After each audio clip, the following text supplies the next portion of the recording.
Okay, so now we are going to open up with the LACOE presentation highlighting the work currently underway, as well as their plans to expand opportunities for high school students in the areas of dual enrollment, career technical education, known as CTE, and STEM, critical components in preparing their students for college, careers, and future success. And then after that, we will go straight into the presentation on the work they have been doing in partnership with LACOE and discuss preparations related to the potential transition of LACOE's graduates into their program. Thank you. So again, good morning, everyone. My name is Mario Marcos. I'm the Chief of School Support and Transformation. And as you know, at the direction of the Los Angeles County Board of Supervisors, LACOE has been engaged in planning and exploratory work to better understand what an expanded educational role could look like if the County Office of Education were to lead efforts and assume responsibility for post-secondary education services for our incarcerated youth at probation detention facilities. Today, we will share two areas of work. First, our LACOE team, SPST, would like to share efforts to expand dual enrollment and career technical education opportunities for high school students currently enrolled in our programs, because ultimately the graduates would be our same students. So it's important that we pave the way for them and we establish a strong foundation. And then second, our partners from Third Way Solutions will provide an overview of the visioning and analysis work that they have been conducting alongside LACOE to help us think strategically about future possibilities regarding post-secondary education. Next slide. Something that is clear to us is that research consistently shows that access to higher education is one of the most effective strategies for reducing recidivism and improving long-term outcomes. We know that justice-impacted individuals who access higher education are approximately 43% less likely to return to prison. Post-secondary education also increases employment opportunities, earning potential, and successful community reintegration. So these findings reinforce why expanding educational pathways remains central to our work for our high school students. Next slide. This slide shows our educational priorities at LACOE with our juvenile court schools. At LACOE, we've come to understand that we need to define success not only as academic proficiency, meaning a color on the California dashboard or a number on the California dashboard, but truly as acceleration, as opportunity and preparation for life beyond our programs. So our focus is expanding access to dual enrollment, career technical education. We want to expand STEM opportunities to help students earn credentials, build skills, and create pathways to college and careers. Next slide. So to support this work, we've realigned our college and career efforts by strengthening leadership, counseling, and also transition support systems. This structure allows us to better coordinate services, partnerships, and student supports as we expand college and career opportunities across our programs. So basically what we are doing is we are building and expanding our unit focused on college and career. As you can see on the screen, we now have an executive director focusing on dual enrollment efforts. That would be Dr. Janice Phelps, who is here with us today. We also have a new, and I say new because she's been with us for about 3 months. I've been in the organization 5. She came a little bit after me, Michelle Dawson, whose focus is expanding career technical education and STEM opportunities for our students. We do have also, as part of the team, Tapa Osborne, many years of experience working with our schools and students. And there will be someone, a coordinator 3, joining us as well early in July. So as you can see, we are building a strong team to lead these efforts around dual enrollment opportunities, career technical education, and STEM opportunities in our settings. And now we'll turn to the opportunity over to Mr. Pau Osborne to continue expanding on college readiness.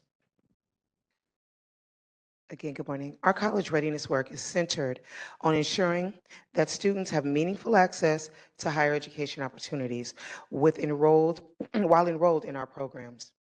Dual enrollment is one of the primary strategies we are using to help students begin earning college credit and envisioning themselves as future college students. Next slide.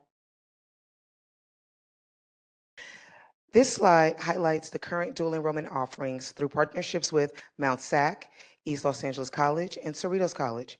Students are already enrolling in college-level coursework while completing their high school education. We have also launched a career technical education dual enrollment graphic design course at Camp Afterball. Looking ahead, we are significantly expanding opportunities across our schools and camps. Students have access to additional academic courses, career exploration courses, and CTE pathways in areas such as automotive, technology, culinary arts, business, graphic design, and financial literacy. Our goal is to create a consistent college/career bound culture across all of our school sites. Next slide. Our implementation strategy has followed a three-phase process.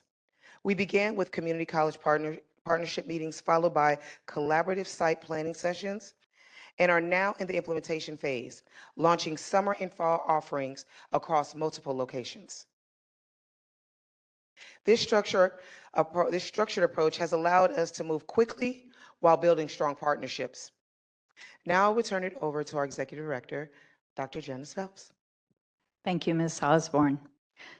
To sustain this work, we are hosting our first dual enrollment and CTE Momentum Symposium later this month. The symposium will bring together school leaders and community college partners to finalize our plans for the 2026-2027 academic year and strengthen alignment across all participating institutions. Next slide. We currently have partnerships with 8 community colleges and are finalizing the CCAP agreements with 2 additional institutions. Expanding this partnership increases access to college coursework and creates more opportunities for students to earn college credit while enrolled in our programs. These partnerships meetings have helped establish clear action plans, identify available courses, and strengthen communication between LACOE and our community college partners. The result is a strong foundation for sustainable dual enrollment opportunities across our sites. Moving forward, our priorities are straightforward. Expand partnerships, increase course offerings, increase student participation, maintain strong completion rates, and provide the supports that our students need to succeed. Together, these efforts will create a strong college-bound culture throughout our system. At this time, I'd like to introduce Michelle Dawson, the Executive Director of STEAM and Career Technical Education. Thank you, Dr. Phelps. Career readiness is a cornerstone of our work. For justice impacted youth, career exploration and workforce preparation helps students connect their education to future opportunities in high demand fields. Our goal is to ensure that every student has access to meaningful career pathways and hands-on learning experiences that lead to post-secondary jobs and careers. Next slide. Our CTE opportunity map is designed around the length of stay of our students in our programs. Students begin with exposure, move into deep engagement through hands-on learning and industry experiences, and ultimately progress towards industry credentials, certifications, and post-secondary transition. This creates a clear pathway from exploration to career readiness. Our current work focuses on 3 priorities. First, we're evaluating our current CTE systems. We're working on expanding our dual enrollment opportunities, and we're developing a long-term strategic plan to guide our future growth. This ensures that we're building sustainability and scalability across our programs. Next slide. So what's going on with CT right now? Our current state shows that we're building both momentum and growth. We already have several CT initiatives, some that have been mentioned, including graphic design pathways and dual enrollment in culinary arts, financial literacy, automotive technology, and we're expanding to audio and video production. These programs provide students with practical skills while exposing them to future career opportunities. We've also, at Barry J., we've built the BJN Paxton Patterson Labs, which provide career exploration across multiple industry sectors. The labs give the students hands-on project-based exposure across industry sectors such as construction, health, manufacturing, IT, and other high demand related fields. These experiences allowed students to build their confidence, develop technical skills, and connect classroom learning to future job openings. This summer, we have launched our CT Innovation Pathways, which connects STEAM and career readiness through high engagement activities such as virtual reality, robotics, esports, and coding. These experiences engage students while helping them develop their skills, align with emerging industries and future career opportunities. Next slide. Looking forward, our goal is to expand opportunities in CT. Right now, we're looking at automotive technology, construction, health, barbering, and other high demand sectors.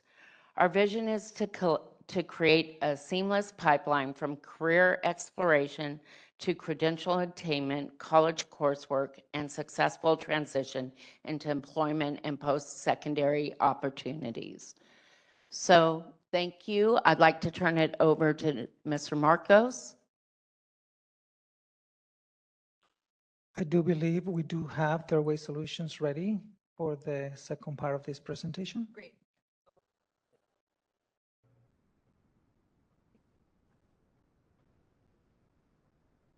Good morning again. I'm wondering if the presentation is shared on your end or if I should share on my screen. I'm making eye contact with my team on the other side of the room, but I think we will be sharing it on our screen. Sure thing. Oh, yes, it's up. Thank you, Alex. You can begin. Great, thank you. And I'm sorry, commissioners, you don't have this one in your packet, so you'll need to turn around and look at it on the screen, but it is linked to the agenda. Thank you. Good morning again. I'm appreciative of the opportunity to provide an update on this work. Several months ago, this body, the Probation Oversight Committee, raised an important question, which is, are we providing high school graduates in probation facilities with the educational opportunities they need to successfully transition into college, career, and community life? Our team at Third-Way Solutions was asked to help examine the current state, identify strengths and gaps, and ultimately make some recommendations about the future governance and delivery of post-secondary education in these settings. Today, I'd like to briefly review where we started, what we've learned since completing the report, and how we are moving from reporting to looking ahead. Next slide, please.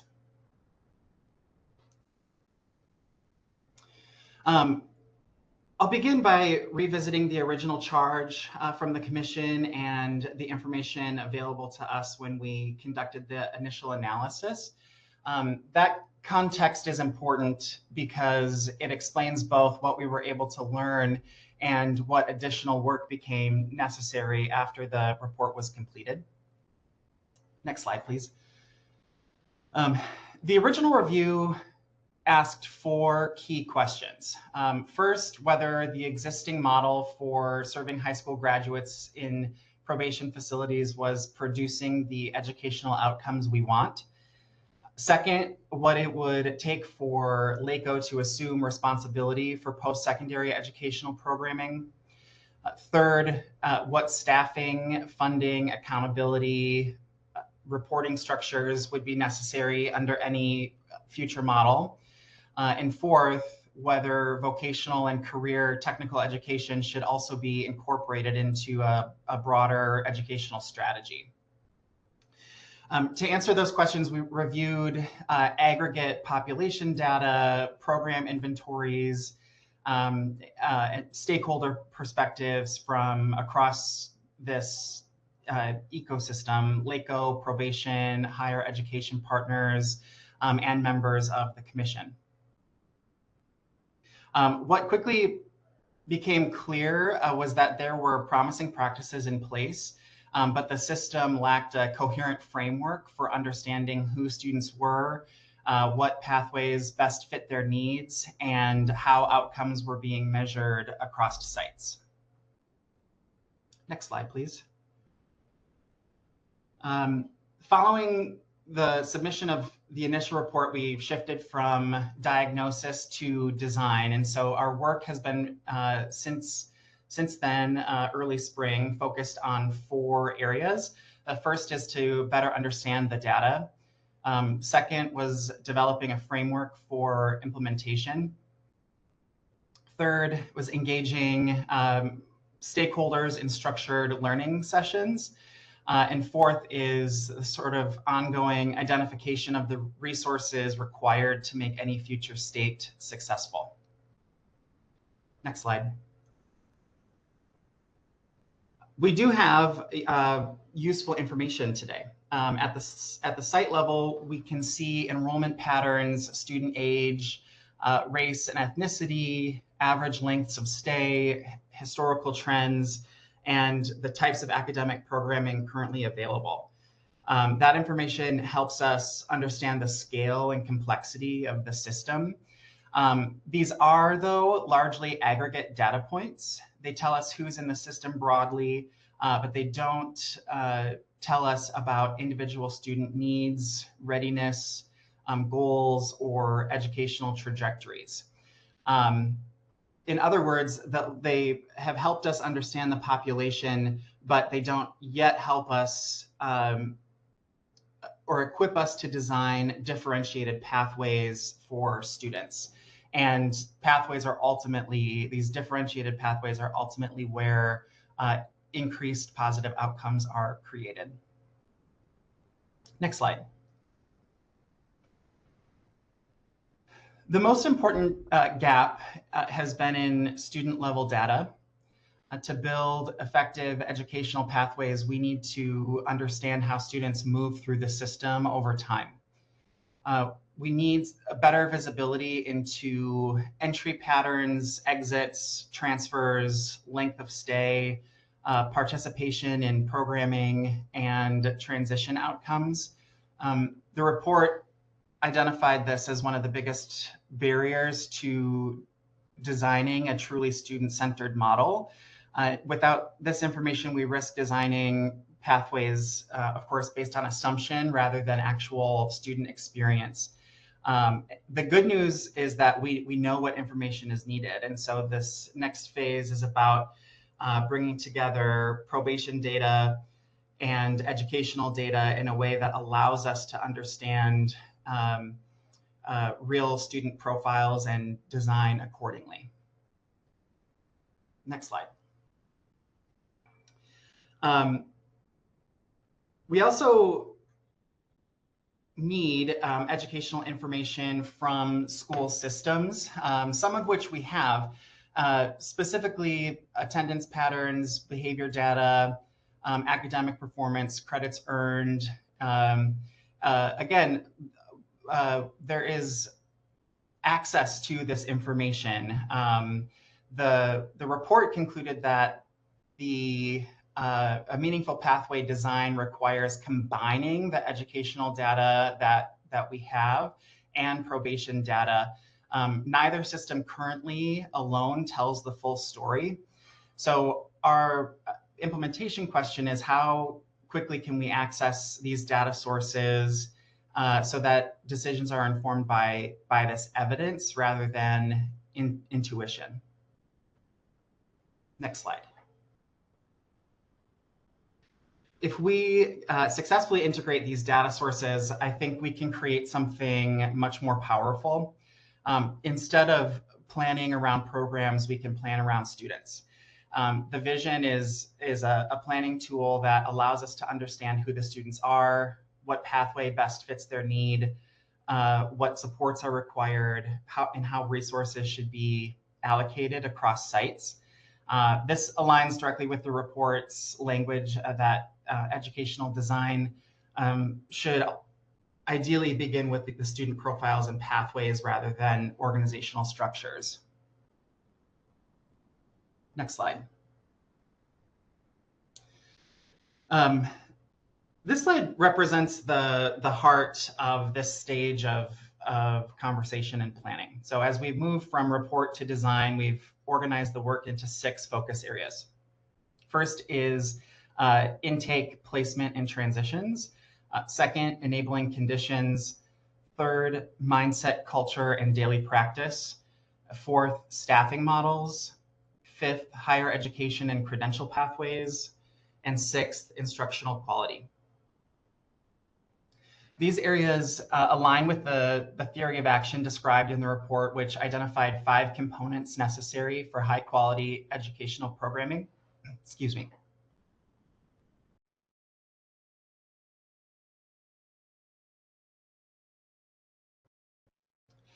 The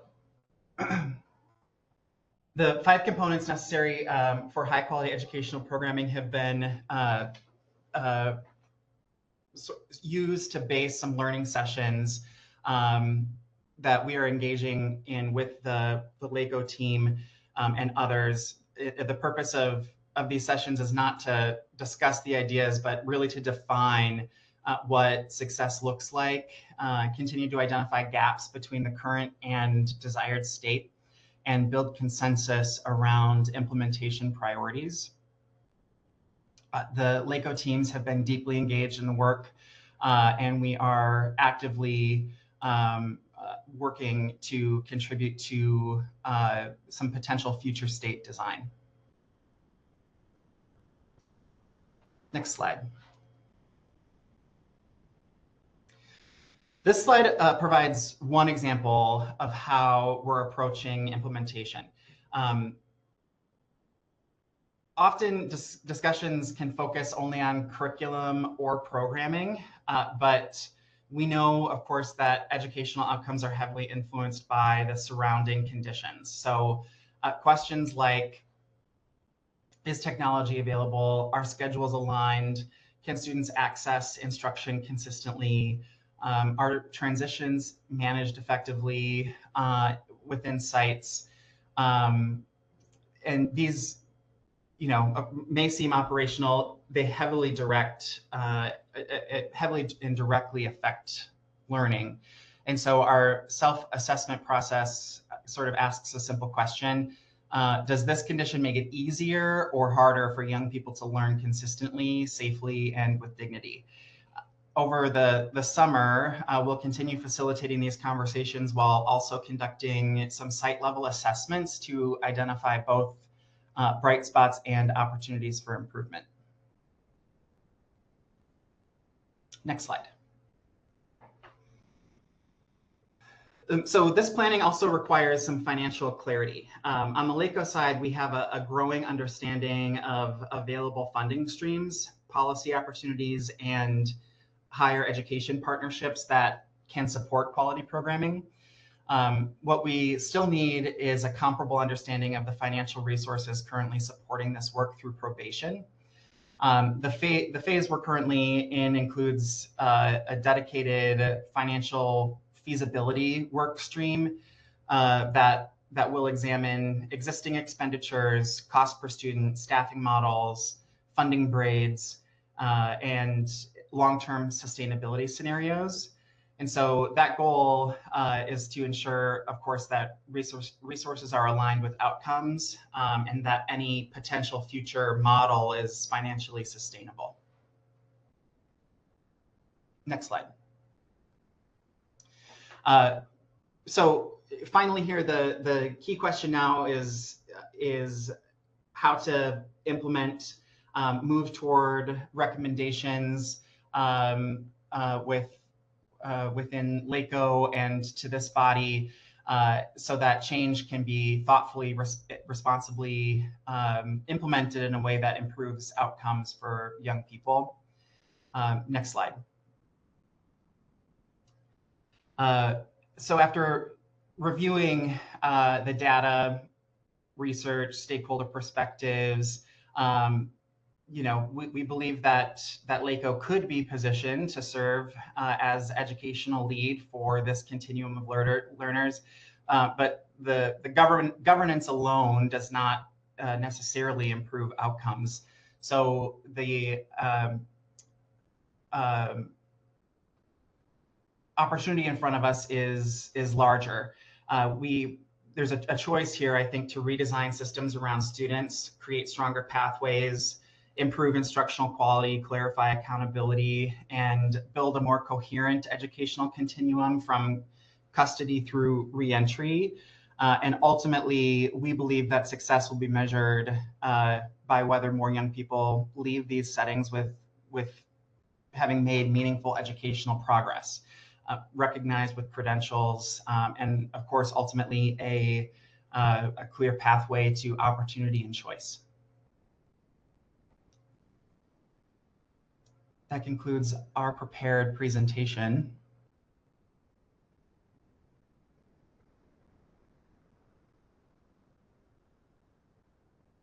Thank you so much. And now we will move on to Mr. Williams. Mr. Williams, it's great to see you. Thank you. Always remember the great work we did together. You especially uplift that at Los Padrinos, and I appreciate you. Go ahead. Well, I don't have a presentation prepared. I'm here to answer education services, post-secondary specific questions as it relate to probation. So. Okay, great. Thank you so much. So with that, I believe we have Dr. Michael Massa here, Chief of OYCR's Health Policy Division, that's going to come up to say a few words. Good morning, everyone.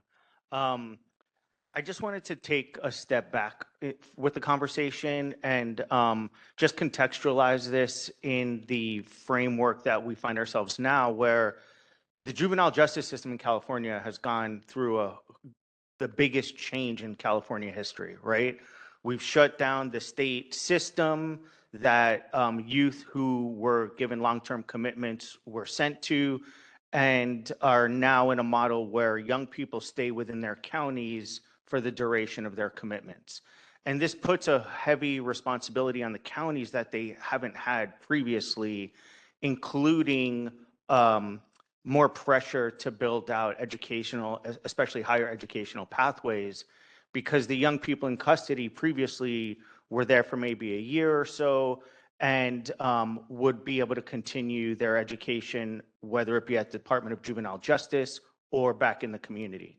So contextualizing that, California recognized that there was going to be a gap at the county level and heavily invested in the Rising Scholars effort to support community colleges to have the financial stability to provide educational access in the county detention facilities, specific to the SYTF population who are serving out the long-term commitments.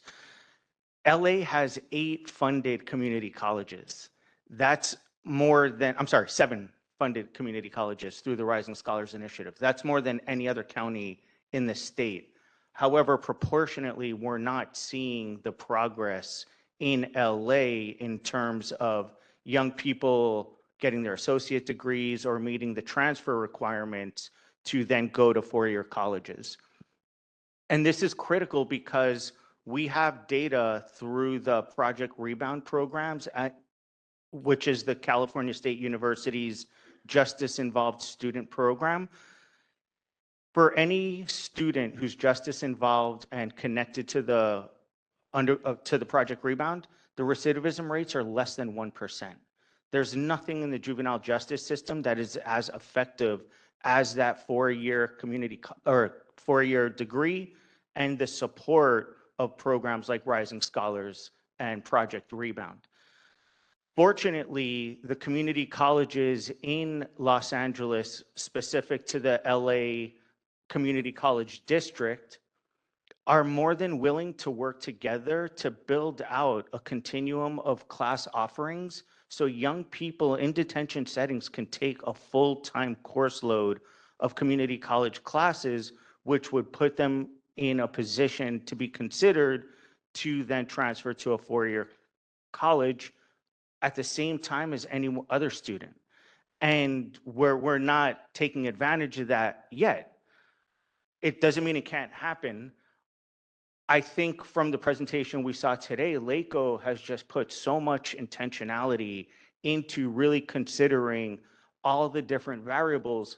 And to the credit, LACOE is the largest county office of education in the country and has the breadth of resources that really no other county office of education has, right? They're built for this. And we saw from the presentation just the different layers that they're thinking about this from the academic perspective, from the career and technical education perspective, to really give our young people pathways, not only to reenter post a commitment completion, but to thrive, because we know our young people, when given the opportunities, are amazing and exceed our expectations. And so I will acknowledge that I worked for LACOE before my work now with OICR, and worked really closely with Probation Ed Services. And we had to navigate COVID and getting computers and just never accepting no access, right? We had to work backwards through the non-negotiable that we were going to make sure our young people had access to college. So when the issue arose, oh, we can't mix units, we found a solution to that. When the issue arose, oh, we can't mix the girls and the boys, we found the solution to that. So the solutions are there. And I think it's important that we let our partners, because it takes a partnership, right? Probation can't do it alone, LACOE can't do it alone. It's the adults having to work together. I just come back to educators are built to educate young people. Let the educators do their job, and probation is built to provide the safety and security for our young people, and let probation do their job. We're starting to see this in other counties across the state. More and more higher ed services are transferring to county offices of education, and we're seeing young people now stepping down onto four-year campuses and getting day-for-day credit off their commitment in these four-year college settings, and they're thriving. And we're getting the graduation pictures, and we're seeing young people get career pathway opportunities and internships. It's just a beautiful thing. It's what the rehabilitative part of juvenile justice looks like. And so, you know, I still have ownership over the young people in Los Angeles, and really want to offer that OICR is completely committed to supporting the efforts to make sure that our young people have access and the opportunity to thrive, which we know they can. Yeah, thank you for that. Commissioners, yes, Commissioner Meredith? Oh, I thought you were done. I'm I sorry. am done.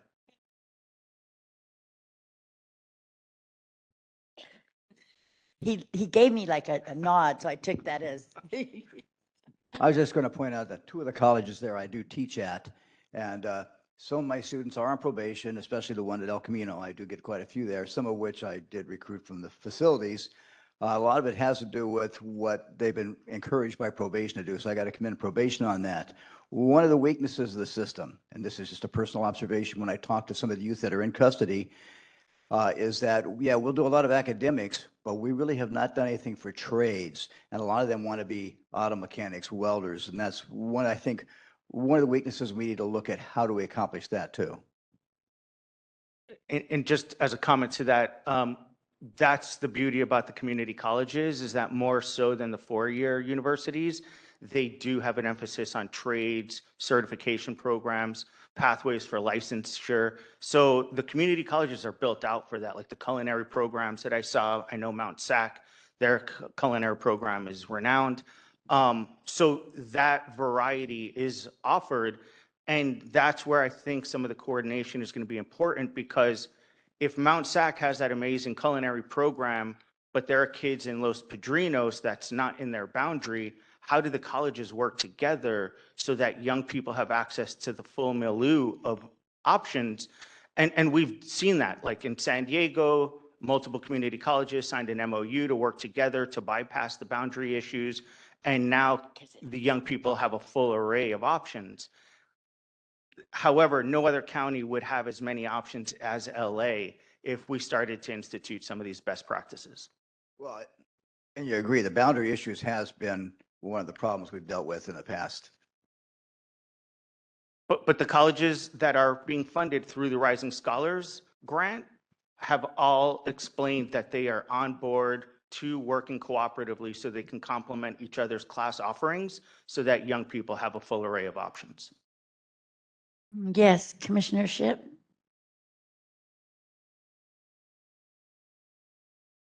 Um, Looking at all this is beautiful. I'm excited to see what happens for young people.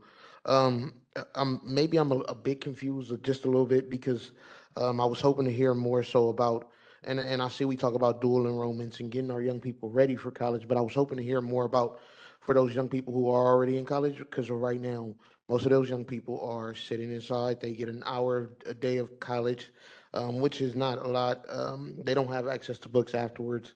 And I think when we did this, when we did this motion, it was coming off this idea of, uh, we went inside and we talked to probation and education services, and there was maybe 3 staff there at the time, overseeing 22 kids, and they were using LACOE computers, right? And so I wanted to know, like, are we moving away from this idea of LACOE taking over probation at secondary education, or is this, are we just focused on how we dual enroll our students? And like, I'm trying to figure out where we are, and, or has the plan changed overall? I can answer most of that. Um, first thing I want to say is we definitely appreciate the partnership, the stakeholders. We appreciate all of the folks that care about our young people. We understand that there are some gaps, and we're working diligently to fill those gaps. We have collaborated with a number of interested people, and I'm very comfortable that over time, many of these gaps will be filled. In terms of, there was kind of a lot in what you asked, but in terms of what's going on now, I think it's important because there's kind of a narrative out there that isn't necessarily accurate. I think it's important to take a step back and understand what our approach is to post-secondary education. It's important to understand that every young person that we support through college receives an ed plan. That ed plan is created by the counselors and the post-secondary institution that is in their geographical area. So for example, Los Padrinos, Cerritos College, Kilpatrick, Mission College, Barry J, Mission College, they prepare an ed plan. With that ed plan, we work directly with students to determine what courses they want to take consistent with that ed plan. We understand that post-secondary access is a legislative right, and so we don't deny access, but we don't force kids to take college as well. And so every single kid gets an opportunity to participate in college by our unit. Now, I will tell you that there are some instances where for safety security reasons, they may not have the same amount of access.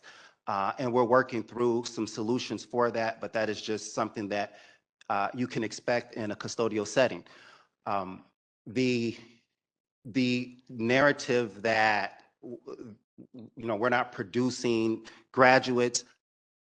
To date, we have 25 young people who have received their associate's degree while in custody. 25 young people. Many of those individuals have transitioned to four-year colleges, Berkeley, Northridge, and so there are successes there. Right now, we just finished spring session B. I believe there was about 130 graduates that, when I say graduates, I mean high school graduates that were enrolled. We had 7 different unique courses across the 7 facilities. When we're looking at summer session A, we're still enrolling because that begins next week, but we have close to 100 young people already enrolled. So there's a lot that's going on in terms of the amount of time a young person receives, because we get that inquiry often. It's different for each site. Kilpatrick is a facility that a lot of folks are talking about right now, right? And so specifically as it relates to Kilpatrick, the young women at Kilpatrick receive 4 hours a day, laptop access. They get support to college programming. And that is what we have determined that we can do based on the dynamics at Kilpatrick. At Los Perginos, it's a little different. I believe they get 2 sessions a day. Each session is about 2 hours. So the amount of time varies per site because there's different dynamics with each site. And those dynamics are dynamics that we know about as probation employees that others may not know about or have an understanding of. So the access is there, the curriculum is there, the success is there. There's more success to be had. And that's why we welcome the partnerships, we welcome the review, the audits, we welcome all of that. A couple other things, and then I'll just stop and I'll let you ask me more direct questions. The reason why I'm just cutting you off, and not to be rude at all, but that's not what I'm asking. And I apologize if I confused you with that. In my mind, or at least from what I read from the board motion, LACOE is supposed to be figuring out how to take over all post-secondary education services. Okay. And I wanted to know, is that not happening? And I've seen the report back. I've seen the chief's response about it, saying that we don't think that they should take over the management, et cetera. And to be honest with you, the response that is LA County is too big and unique is not good enough for us. So are we still doing this, or are we not doing this? And then has there been any changes to probation education services that has changed and has made this better for our young people? As it relates to your question, in terms of taking over post-secondary, there's 2 things that we have to discuss. One is there remains a legislative challenge hurdle, which is the Welfare and Institutions Code, I believe it's 898.2, that squarely places the responsibility of post-secondary on the hands of probation. And so we have to talk about a couple of things. Either there's a legislative change, which I haven't heard anything about, or we talk about a solution. One of the solutions that we wrote in our April 22nd response is that Assembly Bill 2181 allows for young people to defer their degree to allow them to stay at LACOE for an extended period of time. And during that time, they can take very targeted post-secondary courses or any other service that LACOE would like to provide. So if a young person is able to graduate with 130 credits, we're talking about AB 216 individuals, if they're able to graduate, that young person can say, I don't want to have my diploma at this time, remain under the jurisdiction of LACOE, and then LACOE can extend those post-secondary courses. That would eventually lead to more individuals taking courses under dual enrollment for LACOE without having to address the Welfare and Institutions challenge and hurdle. And so we had some preliminary conversations about that with LACOE leadership, and we're looking to have some additional conversations about that. And that does make sense to me. But I also know that the department can, and if they were willing to, can give this over. We've seen it with programming recently where they were on board with the program in motion. So can you, and maybe this is my question, what is the reluctance of the department to hand this issue over, especially when we know that there are staffing challenges, there are other issues? What is the reluctance of the department to hand over education to LACOE since and bolster up their staff in other places? If the legislation places the responsibility on probation, then the hesitance would be there's a clear liability issue there, but that's the reluctance is it's written in the law that it's the responsibility of probation. I can't speak for the chief. I can't speak for county council, but that's the way I see it. And I think the chief will answer to some of that. I think what I'm hearing here though too is I know we've went through this with like the whole SB 129 with the governor and budget and so now with these welfare and institution codes, I'm wondering if it goes a little bit deeper. So yeah, Chief, if you could answer some of the questions, that would be great. Sure. Good morning.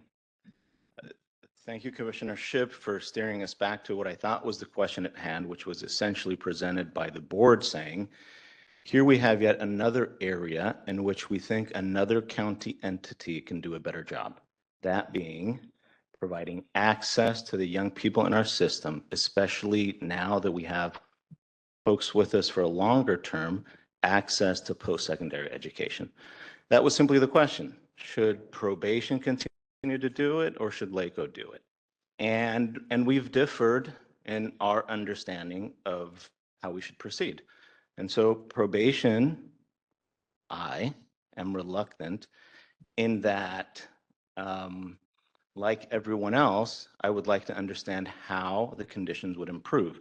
Many of the challenges that we've had with the local community colleges have not been based on their willingness, has not been based on funding. It has been based on a whole host of things such as getting enough kids in one program, being able to do it mid-semester, a whole host of problems that frankly we didn't see how LACOE would improve. In fact, no idea how that would change. It has more to do with managing the resources. And so ultimately, you're right, probation could simply say, yeah, that's a better program. We have enough on our hands, they could do a better job. And so there hasn't been a sort of final determination. Much like you, we continue in conversations with respect to that. I think that I'm shocked by sort of some of the other dynamics. I think it's tacky of the state to weigh in on this issue. The question at hand was which county entity would be better suited. And then we have a state entity that in their opening sort of gave us a historical perspective of how the state punted and gave it to the counties, now opining and saying they know best what should be done in LA County. I don't appreciate that. I don't think it's a question for them to insert themselves into. But, to your point more specifically, which is who would provide better access, especially with respect to the funding that we receive for the young people that we have. Simply haven't been convinced that, LACOE also suffers from great challenges, just like probation does. They're also a party to our state case, challenging the care that we're providing. And if you go to classrooms, I have great respect for LACOE. I think they have some of the most dedicated folks in education. And if you go to work there and go to work in one of our facilities, it's because it's your vocation, right? You want to be there. Having said that, there's a lot of work to be done in the K through 12. And I haven't seen how they're better positioned to immediately make improvements in this additional area. Having said all that, the Board of Supervisors dictates. If ultimately they see fit, like in many other areas such as programming for LACOE to take the lead because they're subject matter experts, in all likelihood, I will defer to that. And that sort of gets us over the hump of the Welfare and Institutions Code. We'd have to figure out how to do that internally via MOU, et cetera. But that's sort of probation's position at this time. Can I ask a question, Chief? I think that the solution lies somewhere between collaborating, right? No party is probably going to be able to wholly solve some of these issues. Can you speak to your maybe appetite to collaborate with LACOE to sort of bring some of these plans to fruition? I think we already collaborate. I think the entire presentation, which is fantastic, actually shows how there are different paths to give access to our young people to get both vocational training, preparation for post-secondary education, and access to credits at the post-secondary level. That's already taking place. And so to the extent that we could strengthen the way that we organize classrooms, the way we organize access, things that we can do to increase that, I think we already do that. Really, this other question has been, how do we get more kids enrolled specifically through this one method, which has been through the community colleges and the state funding that comes for those. So we continue open. I think LACOE is as well, and I don't think we've stopped that conversation. But maybe having more of a support role and allowing LACOE to lead in the ways that they've identified. Is that even a possibility, understanding there is legislation that draws some clear boundaries between responsibility? No, I mean, probation's ultimately responsible for the kids in our care. Yes. But we, of course, defer all types of services such as healthcare to other entities within the county. The same thing could happen here. That's not an impossibility. Yes, Commissioner Meredith.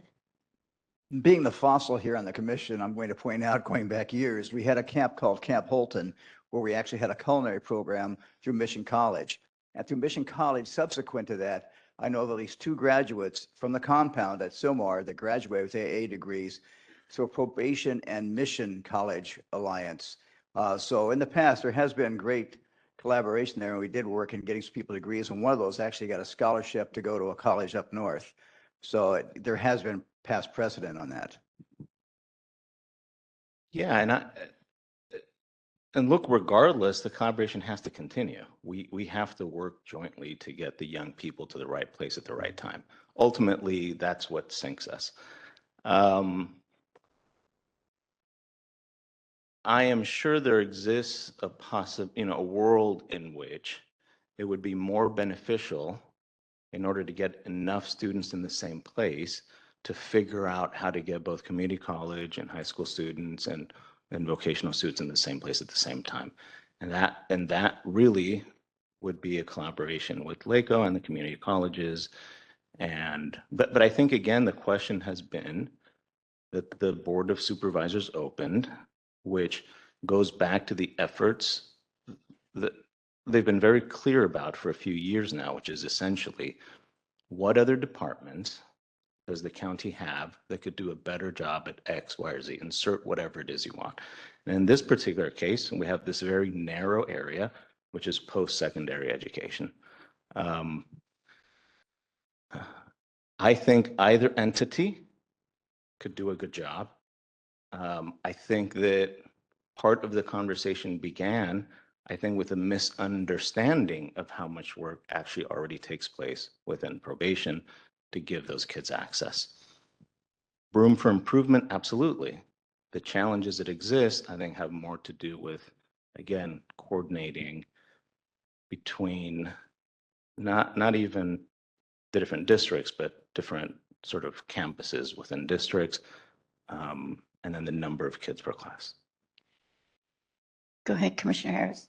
Chief, would you agree that it's not just access? I mean, I believe you have a PhD, like it's depth, right? It's not just, you can sit there for an hour, we're going to transport you over, or we're going to bring a computer in for an hour, but it's depth of thought. And what I heard from the LACOE folks that are here and from Third Way Solutions is that they're prepared to think in depth about these things and the 3 different areas that they talked about, CTE, dual enrollment, and the third one, and STEM, and that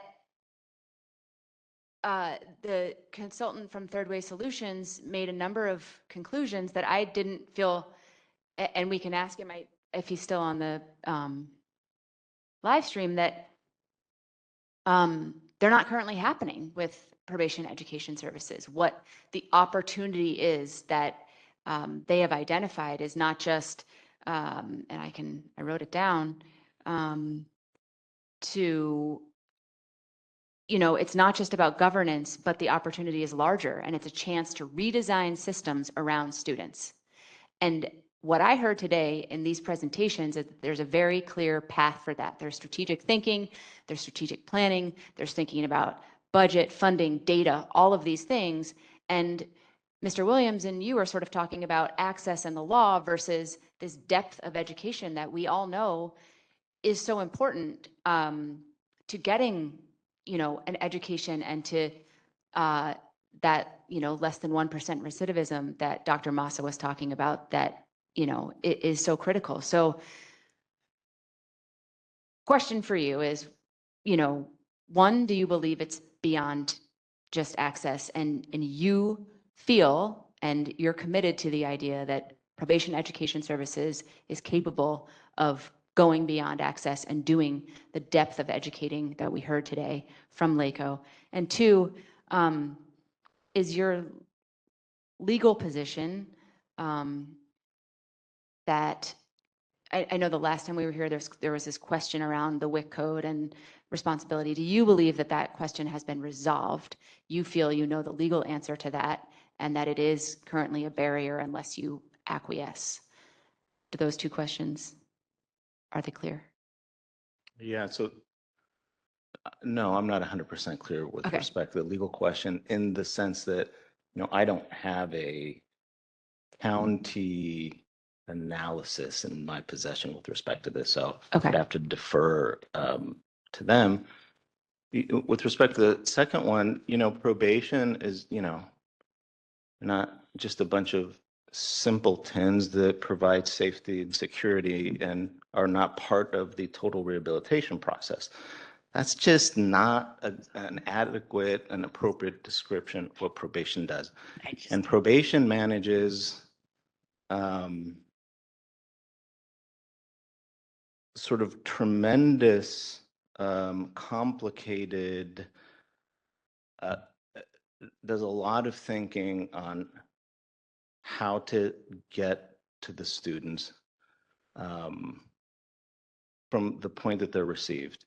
And so when you describe what probation does, it's really using the tools that we best have, dynamic tools included, after they're with us, to determine what their needs are and how to best provide them what they need, in very simple terms.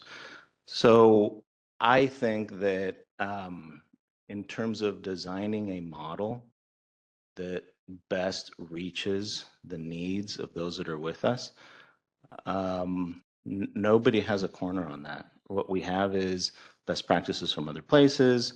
But I always say what probation really focuses on is in results versus simply being able to, put it together in a PowerPoint. And so when we're not here, it's not simply those two items that I mentioned, because I'm mentioning some of the sort of incredibly difficult things to solve that are, at the end of the day, how do you get sufficient number of kids to the right place to be able to offer that, right? That doesn't mean that's how we begin the design and we start thinking about young people's needs and about how to do presentations and how to, what we lack is measurement of outcomes. We're not alone in that. I think that really almost all the agencies that we collaborate with lack outcome data, which really should be what, if we're going to talk about redesigning, the popular thing today is let's start fresh, as if we have no current knowledge or experience as to provide these services. What I would say is let's start putting to the test with respect to real outcomes and having independent folks take a look at those data sets. Because there are a whole host of programs that sound like a great idea, in which we have sort of narrative responses for people on how it had an impact on them. But we're not coming back to you. What you deserve the most is, this was the cost of doing this, and this is the real outcome. And then, decision points from that, from going on. Thank you. Follow-up question. Do you have the data that Third Way Solutions needs that they mentioned in their presentation? Maybe Mr. Williams is better equipped to answer that, but is that available? And are you planning on giving it to them so that they can continue this analysis? We've provided all of the data that was requested of us. This is new to me that there's some pending data that Education Services was tasked with providing that didn't provide. And I'm wondering also, so that we can remove any obstacles along the way, if we can get an opinion on Welfare Institution Code 898.2 from County Council right now. So this way, should something come up along the way, we have the opinion of County Council that that would not be an obstacle. I think it's actually Welfare and Institutions Code 858. Oh, 858. Thank you. I mean, Mr. Williams referenced 898, but I believe it's 858. It's 858 and 898.2. 898.2 actually spells it out a bit clearer. Okay, so there seems to be two. So yes, County Council?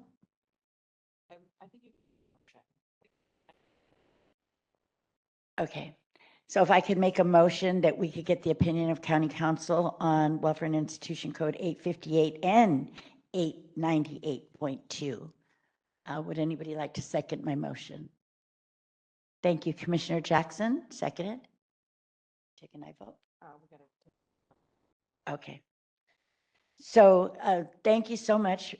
Commissioners, any more questions before we move on to, yes, Commissioner Kakani? Yeah, I don't know if the representative from Third Way Solutions is still on. I think so. Okay, great. Sorry, let me just go back to my notes. You had kind of shared this beautiful, like, I don't know, diagram around data that probation could provide, and education data that could be provided for us to really build something that is quite student-centered. And I was just wondering if there are any other jurisdictions, whether here in California or elsewhere, that kind of embody this model that you're discussing. Thank you for the question, Commissioner. The answer is, well, in two parts for me. First is I am not the resident expert on the Third Way Solutions team on model policies, and so I will follow up in writing, but my high-level answer today is that yes, there are examples and models in parts from various jurisdictions across the country that we have begun compiling in the background, and ultimately think that there's something better than any example that we have currently found possible with the right collaboration and data sharing agreements and environments across systems. Great, thanks. I look forward to seeing that. And then I think, if I heard correctly, I may have misheard the chief refer to Dr. Massa's either presence or OIACR's presence or contribution as tacky. I may have misheard. And I just want to reiterate that I woefully disagree. And I think that the state's expertise on what is happening in other jurisdictions is something that we would absolutely want, given that we are the only jurisdiction, the only county that does it this way. It's my understanding that every other county has their Office of Education running higher education, learning offerings, whatever it's referred to as. And I think, again, we are the only county that is in the middle of a DOJ lawsuit. And the list goes on and on, operating unlawful facilities, et cetera. So I think we have a lot to learn from OICR in terms of best practices and from a public health approach and how other jurisdictions are doing it. So thank you for being here. Just wanted to make that note. And then lastly, Mr. Williams, you stated that there were 25 young people who received their associate's degree.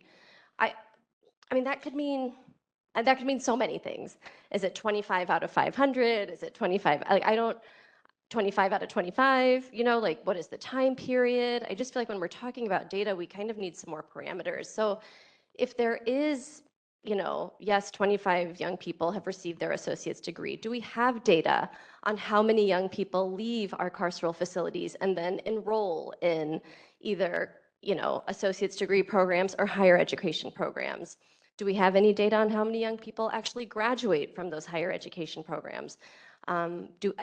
Anything. And then also related to that, I believe I asked Mr. Corral for this information when he was last here, but you talked about young people receiving 4 hours of education at LP, even 2 hours in the morning, 2 hours in the afternoon. But when we were there, they had received 45 minutes of a CPR class. It wasn't 2 hours.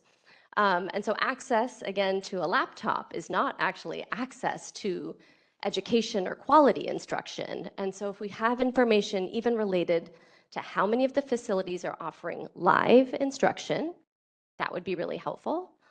How many of the facilities offer courses that actually go to like general education requirements? How many, that would be a great start. And just again, as it relates to that 25 number for associate's degree recipients, like what is that out of? I think that would be helpful too. I assume that this is something that we will go back, provide a more specific response and send it in. Okay. Great, thanks.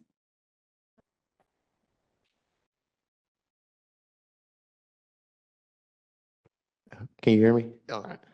And this is just my last thing, and I think this is what everybody is here is trying to get at, and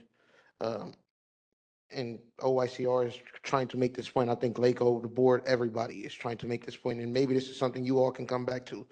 But what we're trying to find out is, since probation has some reluctance, or they are answering this question, and based on your analysis, is the current status quo satisfying enough for us and for our young people? That is the real question that we are trying to get to. And even if you all feel like you don't know the answer or anything, I will write the white paper myself on this. But is the current status quo better than LACOE taking it over, or bolstering what we're doing, or following OICR's recommendation? Is the current status quo of what our young people are facing with this 1 hour, maybe 45 minutes of class, better than trying to do something different than what we've been doing? And you don't have to answer it right now, but I need an answer to whether this current status quo is the answer that probation is okay with.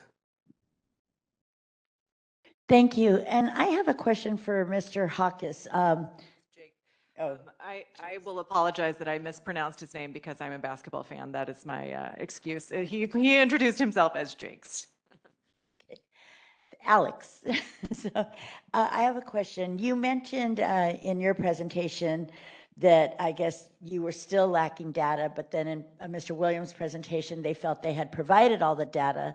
And so I'm wondering right now here in this meeting if we can just resolve that, and if you can clarify what data you are waiting on, and that's why you're not able to move forward because you're waiting on this. And when did you notify them? Can we get like some clarification on that, and maybe even help to move that along, since I guess you feel that right now is your holdup? Alex. Thank you, Ms. Canales.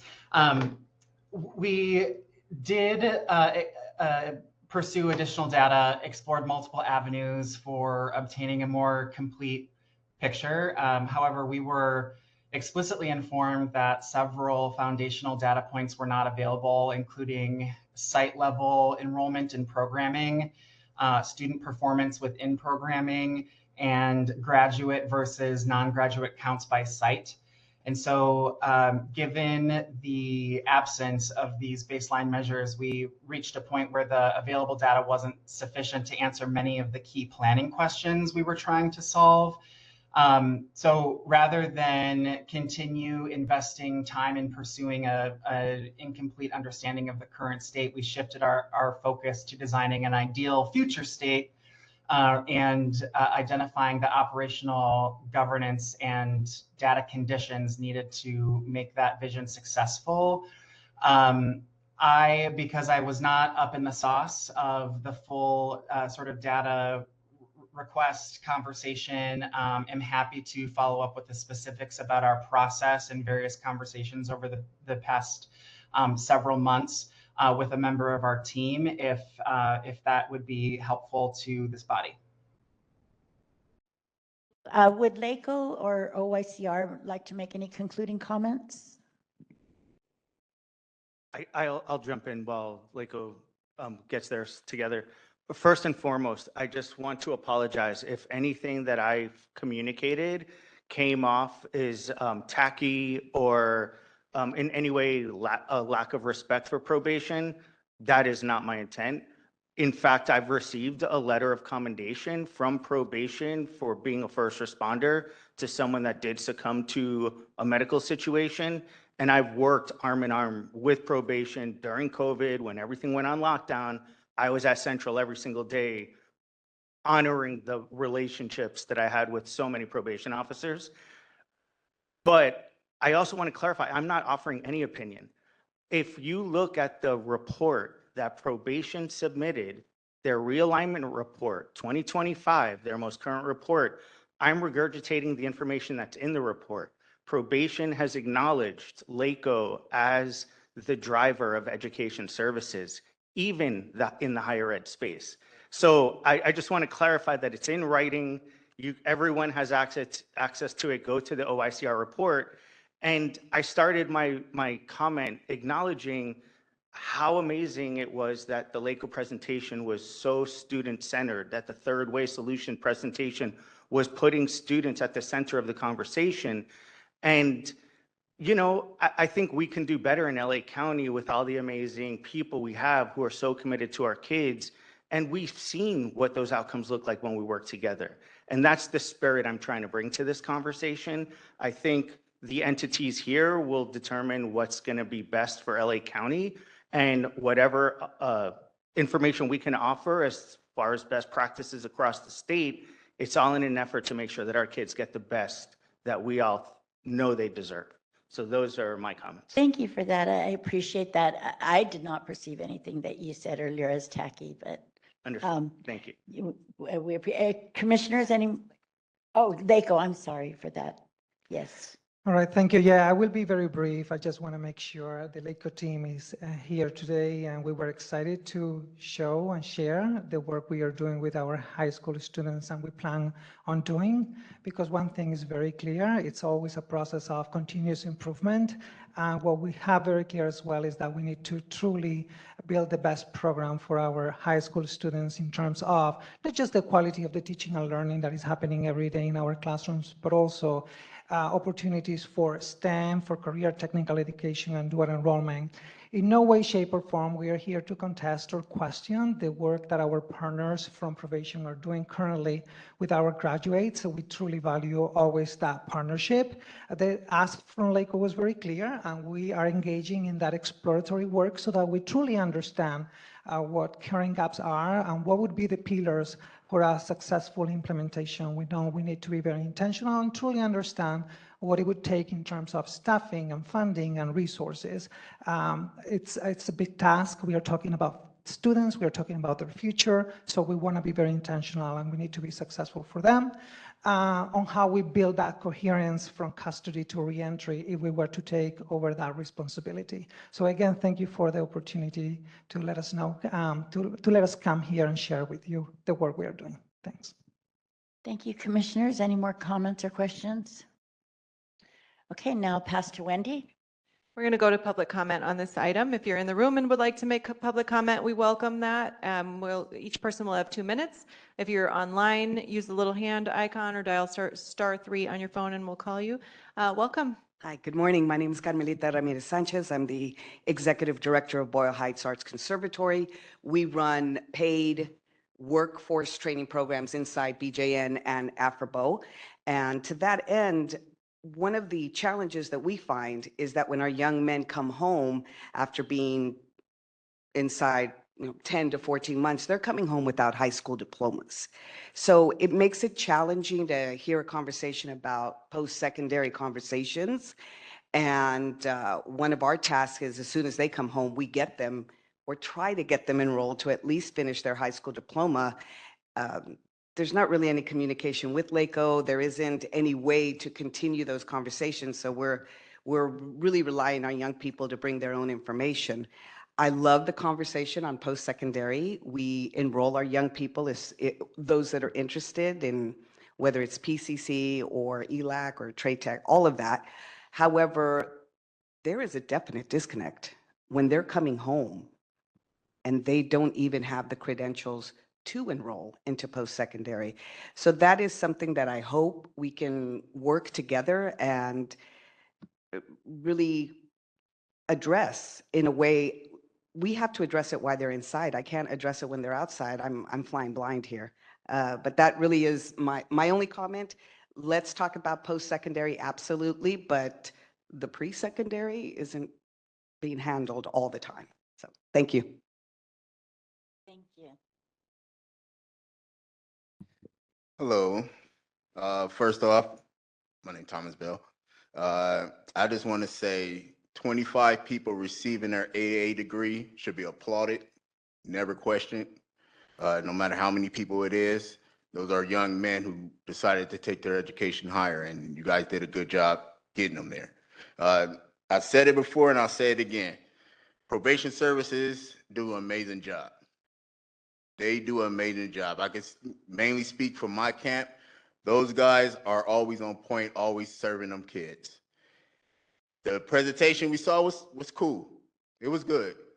But the problem is, how do you get them kids there?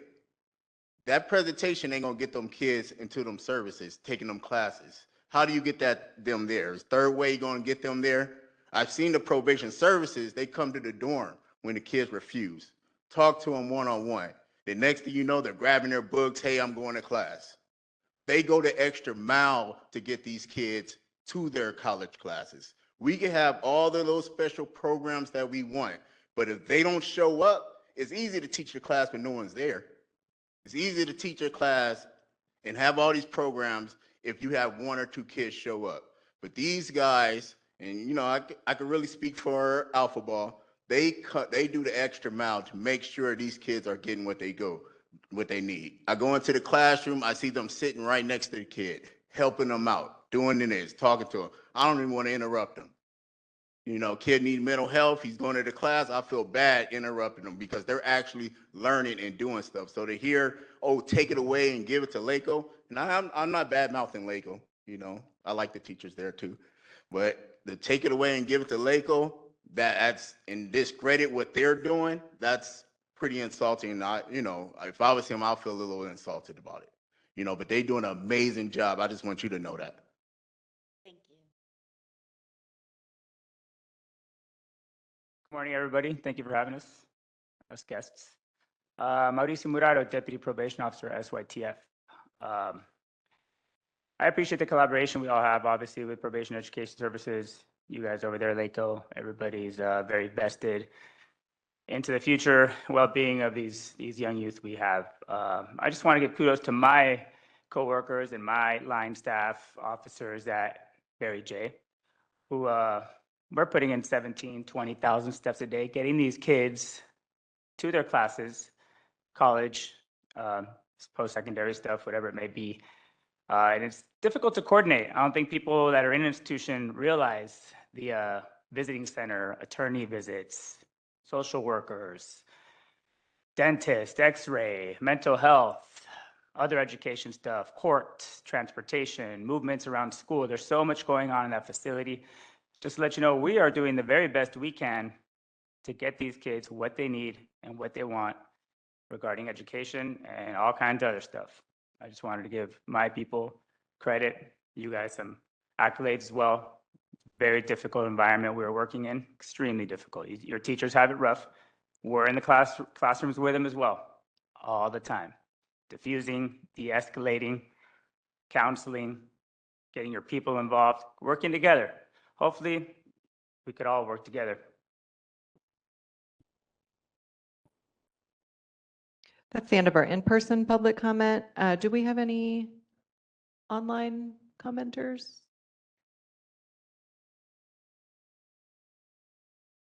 Okay, we have one caller. You can dial *6 on your phone.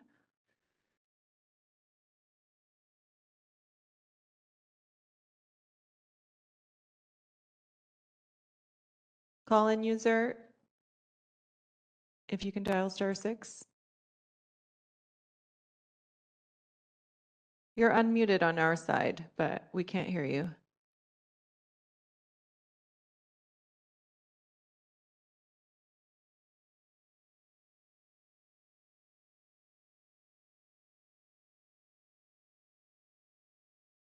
Okay, that's it.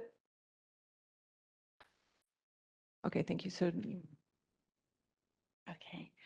Thank you so much. And now if we can call the roll for the motion about getting a opinion from county council about the Welfare and Institution Code 858 and 898.2. I'm sorry, I should have said this before I handed it back to you. We've clarified it as 889.2. Just the 2 digits were flipped. So yes, so it's 858 and 889.2. Okay, got it. That's the motion made by Chair Canales and seconded by Commissioner Jackson. We do. I'm hesitating just because Commissioner Jackson has stepped out of the room. Has she? She's gone. Okay, so we'll go ahead and take the vote with Commissioner Jackson absent. Thank you. All right, so please vote yes, no, or abstain on the motion to receive an official county council opinion. Commissioner Harris, Commissioner Kokani, Commissioner Meredith, Commissioner Shipp, Commissioner Canales. So with a vote of 5-0, with Commissioners Jackson, Prater, and Terry absent, the motion passes unanimously. Still move